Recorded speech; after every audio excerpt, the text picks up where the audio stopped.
दोस्तों ये है Hyundai की वर्ना और इसका एक बहुत ही डिटेल रिव्यू मैंने पहले कर दिया है। तो इस गाड़ी का exterior, interior, engine, features, drive, ride, handling, सब चीज़ों के बारे में आपको अगर सब कुछ जानना है तो ऊपर आपको लिंक मिलेगा, वहाँ पर जाकर के आप इस गाड़ी का जो डिटेल रिव्यू है उसे देख सकते हैं। मेरा नाम है अमित, आप देख रहे हैं मोटरॉइड्स और आज हम लोग Hyundai वर्ना का 1.5 लीटर पेट्रोल जो VT इंजन आता है उसके साथ जो CVT वेरिएंट यानी कि जिसे Hyundai IVT कहता है उसका रिव्यू करने वाले हैं। तो ये जो रिव्यू है ये सिर्फ इस वेरिएंट के ऊपर आधारित होगा और यहाँ पर आपको जानने के लिए मिलेगा कि IVT जो वेरिएंट है यहाँ पर आपको माइलेज कितनी मिलती है, चलने में कैसा है, राइड, हैंडलिंग और कीमतें कैसी हैं अगर आप इसे कंपेयर करें इस सेगमेंट की बाकी गाड़ियों के साथ। तो चलिए शुरू करते हैं। अब IVT वेरिएंट जो है यहाँ पर एक ख़ास बात यह है कि ये सिर्फ और सिर्फ SX और SX ऑप्शंस वेरिएंट में अवेलेबल है। यहाँ पर आपको लोअर E और S या फिर S+ वेरिएंट्स नहीं मिलते हैं।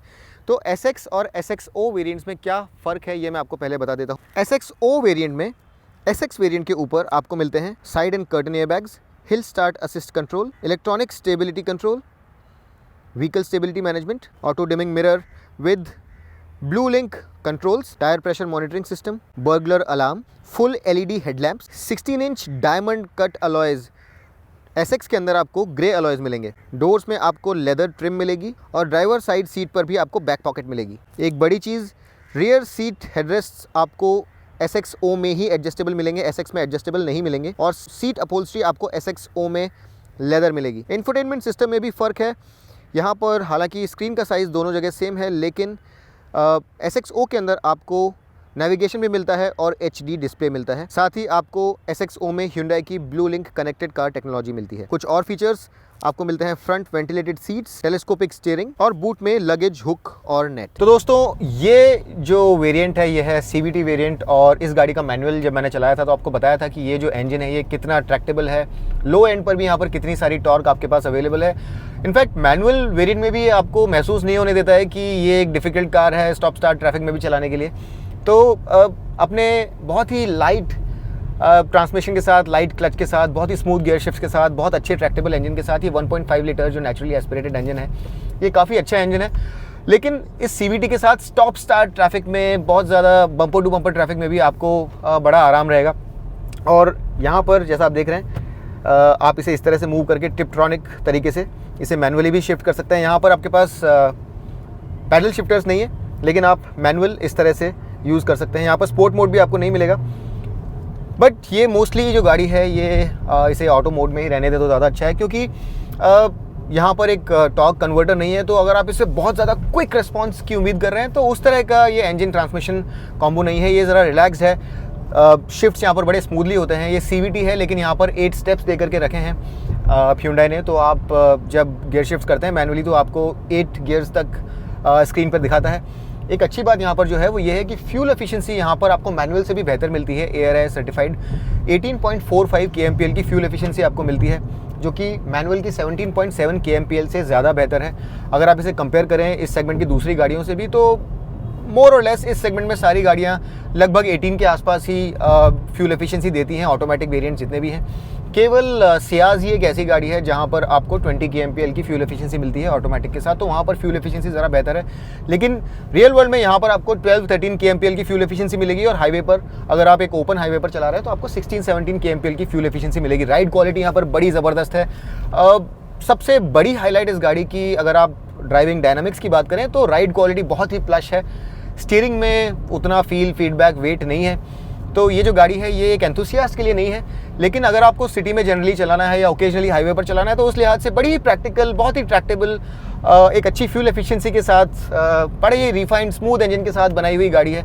ये जो ट्रांसमिशन है ये बहुत स्मूथ है और जो प्रैक्टिकल यूज़ है इसका उसमें आपको कभी कोई प्रॉब्लम नहीं होगी। लेकिन अगर आपको सडन किक डाउन्स चाहिए जहाँ पर आप बहुत तेज़ चलाना पसंद करते हैं गाड़ी को, या आप एंथुसियास्ट हैं, आपको घुमावों पर, अराउंड कॉर्नर्स बहुत तेज़ चलाना पसंद है गाड़ी, तो उस लिहाज से ये गाड़ी सबसे ज़्यादा सूटेबल नहीं है। यहाँ पर 0 to 100 km/h की जो टाइमिंग है वो लगभग 13 सेकेंड्स हैं, जो ना बहुत ज़्यादा स्लो है ना बहुत ज़्यादा फास्ट है। मेरे ख्याल से एक रीज़नेबल टाइम है इस तरह के एक इंजन ट्रांसमिशन कॉम्बो के लिए। और ओवरऑल मुझे इस इंजन ट्रांसमिशन कॉम्बो से किसी तरह की कोई शिकायत नहीं, क्योंकि ये काफ़ी किफ़ायती है। वर्ना की जो रेंज है वहाँ पर सबसे किफ़ायती ऑटोमेटिक ट्रांसमिशन आपको यहीं पर मिलेगा। और हालांकि यहाँ पर आपको किक डाउन जब होते हैं तो ज़रा एक मामूली लैग महसूस होता है, बट पार्ट थ्रॉटल पे बहुत अच्छे से काम करता है। और सिटी में आपको रिस्पांस, अगर आप पार्ट थ्रॉटल पे चल रहे हैं तो आपको इंस्टेंट रिस्पांस मिलता है। अगर आप चल रहे हैं और आप थ्रॉटल को पार्टली पुश करते हैं तो आपको इंस्टेंट रिस्पांस मिलता है, तो इस लिहाज से काफ़ी अच्छा है। पुराने CVTs बड़े वाइनी होते थे, आवाज़ करते थे, मूव नहीं करते थे, वैसा कुछ नहीं है। जो नए CVTs आजकल आ रहे हैं मैं देख रहा हूँ वो काफ़ी अच्छे हैं और आपको ऐसा महसूस नहीं होने देते कि आप कोई इन्फीरियर ऑटोमेटिक ट्रांसमिशन चला रहे हैं। तो उस लिहाज से काफ़ी अच्छी गाड़ी है। एंथुसियास्ट के लिए नहीं है। अगर आपको आउटराइट स्ट्रेट लाइन परफॉर्मेंस चाहिए तो आप सिटी की तरफ देख सकते हैं। एक एंथुसियास्ट फ्रेंडली कार जहाँ पर आपको ड्राइविंग डायनामिक्स बहुत अच्छे मिले, स्टीयरिंग में वेट मिले और मज़ा आए, तो आप स्कोडा रैपिड को देख सकते हैं। But as a well rounded car जहाँ पर आपको सिटी में ज़्यादातर चलना होता है, सिटी के ट्रैफिक से निजात पानी होती है, कंफर्टेबल, बहुत ही स्मूथ ट्रांसमिशन वाली गाड़ी चाहिए जो फ्यूल एफिशिएंसी अच्छी दे, अंदर फीचर से लोडेड हो, तो ये गाड़ी बहुत ही अच्छी है। आपको यहाँ पर किसी तरह की कोई प्रॉब्लम नहीं होगी। और जनरली उस तरह के उपयोग के लिए Hyundai वर्ना को फॉल्ट करना बहुत डिफ़िकल्ट है। तो ऑटोमेटिक ट्रांसमिशन जो है यहाँ पर, ये अगर आपको बहुत ज़्यादा हार्ड एक्सेलरेशन नहीं चाहिए या बहुत ज़्यादा रीएश्योरिंग या बहुत ज़्यादा फन टू ड्राइव एलिमेंट नहीं चाहिए, तो फिर वर्ना जो है ये आपके लिए है। राइड क्वालिटी यहाँ थोड़ी सपल है, तो कॉर्नर्स पे थोड़ा बॉडी रोल भी ऑब्वियसली होता है, लेकिन ये कुछ ज़्यादा कंप्लेंट वर्दी नहीं है। ये गाड़ी अपनी लाइन अच्छे से पकड़ करके चलती है और ये ऑटोमेटिक ट्रांसमिशन जो है ये भी फॉर द मोस्ट पार्ट बहुत अच्छे से काम करता है। जब आप एकदम से इसे पेडल टू मेटल जाने के लिए बोलते हैं तब थोड़ा सा लैग है, बट उसके अलावा यहाँ पर आपको कोई शिकायत करने के लिए नहीं मिलेगी। एक दो और ज़रूरी चीज़ें जो है मैं आपको बता देता हूँ। यहाँ पर जब आप मैनुअल मोड में चलाते हैं तो इंजन जो है 6,500 RPM तक रेव करता है और उसके बाद अगला गियर जो है वो शिफ्ट होता है। अगर आपको डाउन शिफ्ट करना है तो आपको जो रेव्स हैं उसे 4,000 RPM से नीचे रखना होगा, और अगर आपको अप शिफ्ट करना है तो जो रेव्स हैं उन्हें आपको 1700-1800 RPM से ऊपर रखना होगा, वरना आपको अपशिफ्ट नहीं मिलेगा। तो दोस्तों अब हम लोग आ जाते हैं कीमतों पर, और कीमतें यहाँ पर शुरू होती हैं 12 लाख रुपीज़ से और जाती हैं 13.9 लाख रुपीज़ तक। दो ही वेरिएंट है, और अगर आप इसे इसके सीधे कॉम्पिटिटर यानी कि होंडा सिटी से कंपेयर करें तो वहाँ पर आपको कीमतें शुरू होती हैं 12.2 लाख रुपीज़ से और जाती हैं 14.5 लाख रुपीज़ तक, जो कि इससे लगभग 70,000 रुपीज़ ज़्यादा है। अब वहाँ पर आपको पावर ज़रा ज़्यादा मिलती है, परफॉर्मेंस और ओवरऑल अगर आप एक थ्रिलसम एक्सपीरियंस की बात करें तो होंडा सिटी में आपको ज़रा बेहतर मिलेगा, लेकिन यहाँ पर आपको मिलेगा बेहतर कंफर्ट, अंदर आपको मिलेंगी ज़्यादा फीचर्स और एक ओवरऑल बेहतर प्लस राइड क्वालिटी भी यहाँ पर आपको मिलेगी। अगर आपको इन दोनों गाड़ियों में से चूज़ करना है तो इन क्वालिटीज़ के आधार पर चूज़ कर सकते हैं, लेकिन कीमतें यहाँ पर कम हैं। और जो दूसरे ऑप्शंस हैं यहाँ पर, अगर आपको सिर्फ पैसे ही अगर बचाने हैं और सबसे सस्ता ऑटोमेटिक पेट्रोल लेना है तो आप मारुति सुजुकी सियाज के साथ जा सकते हैं, जहाँ पर कीमतें 10 to 11 लाख रुपीज़ की हैं।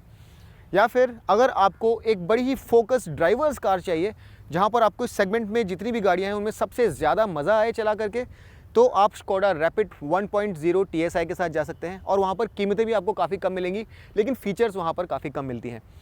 वेंटो में भी आपको फ़ीचर्स कम मिलती हैं, लेकिन कीमतें वहाँ रिलेटिवली ज़्यादा हैं। तो अगर आपको स्कोडा रैपिड और वेंटो में से चूज़ करना हो तो हमारा सजेशन ये रहेगा कि आप स्कोडा रैपिड की ओर जाएँ, और वहाँ पर कीमतें हैं 9 to 13.3 lakh rupees. Top variant वहाँ पर भी काफ़ी महंगा है, लेकिन उसकी कीमतें बेस वेरिएंट के लिए काफ़ी निचले स्तर से चालू होती हैं, तो वो गाड़ी आपको 9-9.5 लाख रुपीज़ से मिल जाएगी। तो दोस्तों ये थी Hyundai की वर्ना IVT, और मेरे ख्याल से अपनी तरह का एक सिटी ओरिएंटेड, कंफर्ट ओरिएंटेड अगर आप सेटअप देखें ऑटोमेटिक पेट्रोल कार्स में, तो ये बहुत ही वेल इक्विप्ड, बहुत ही प्लश, बहुत ही कंफर्टेबल और बहुत ही सेंसिबल ऑप्शन है, और आप डेफिनेटली ये गाड़ी खरीद सकते हैं। अगर आप एक एंथुसियास्ट हैं तो फिर शायद आपको कहीं और देखने की ज़रूरत है, या फिर अगर आपको बैक सीट स्पेस बहुत ज़्यादा चाहिए तो फिर आप दूसरी तरफ देख सकते हैं, लेकिन अदरवाइज़ ये गाड़ी बहुत ही अच्छे से बनी हुई है और एक सिटी प्लस हाईवे यूज़ के लिए बहुत ही अच्छी कार है। उम्मीद करता हूँ कि इस वीडियो के द्वारा आपको Hyundai वर्ना के बारे में जो भी जानना था, इस IVT वर्जन के बारे में, वो सब जानने को मिला। अगर वीडियो आपको अच्छा लगा तो अपने दोस्तों के साथ शेयर कर दीजिए इसे, हमारे बारे में अपने दोस्तों को बताना मत भूलिए, और अगली बार तक के लिए मैं आपका दोस्त अमित आपसे विदा लेता हूँ। तब तक के लिए drive hard, drive free and drive safe.